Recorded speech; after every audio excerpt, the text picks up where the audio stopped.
It is mock trade season, folks, and I've got another interesting mock trade here for you guys for the Chicago Bulls for Zach Lavine. So let's get into it. What is going on, y'all? Faiz Sports. I'm back at it with another video talking some NBA. And if you guys are new to the channel, please hit that subscribe button.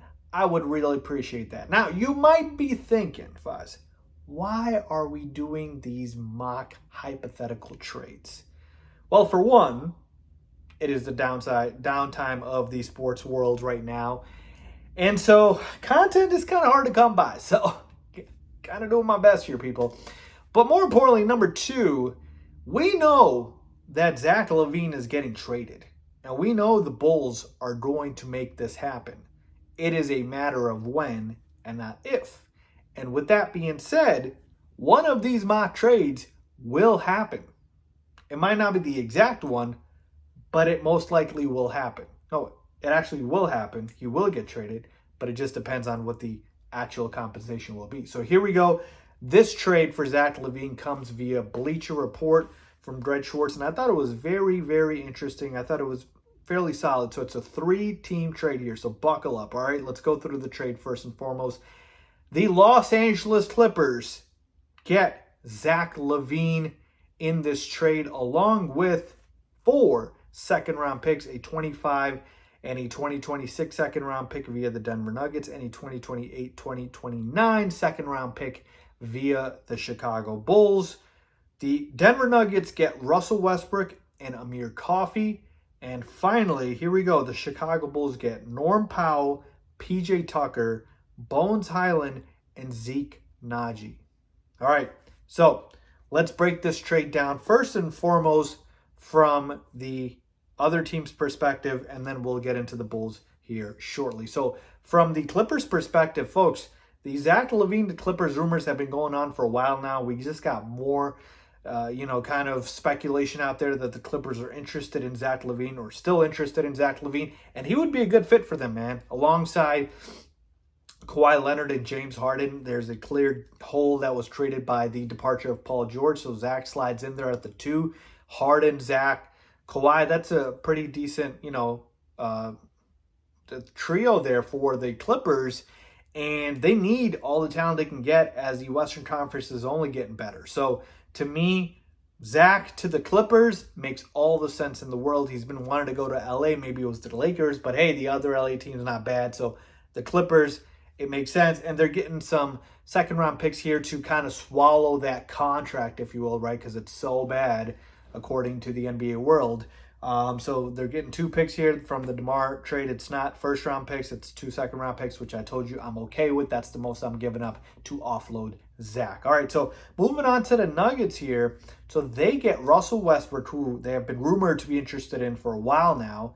All right, so that makes sense, and they have a need for a sort of backup point guard there. And then they also get Amir Coffey, who could be a potential, back-end rotation player. So basketball-wise, that makes sense as well. So the Nuggets, I like this return for them.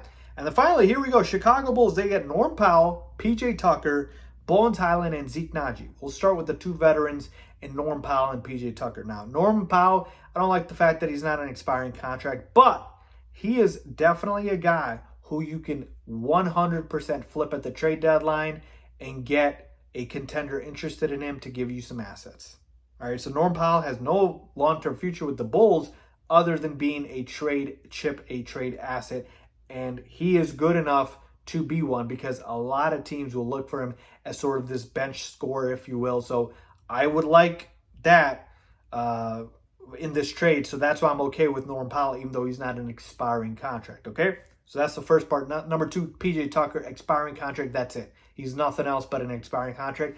And similarly, you can flip into a contender if they want PJ Tucker, who I think is pretty washed at this point. I don't think he can really contribute to a team. And he certainly won't play a minute for the Chicago Bulls if this trade were to go down. But hey, we could flip him for whatever, we could get. Otherwise, he's expiring. And then finally, the last 2, this is the intriguing part of the trade to me. Bones Highland and Zeke Naji, both are young guys, 23 years old, and instead of getting draft picks, you're kind of getting these young guys that still have potential.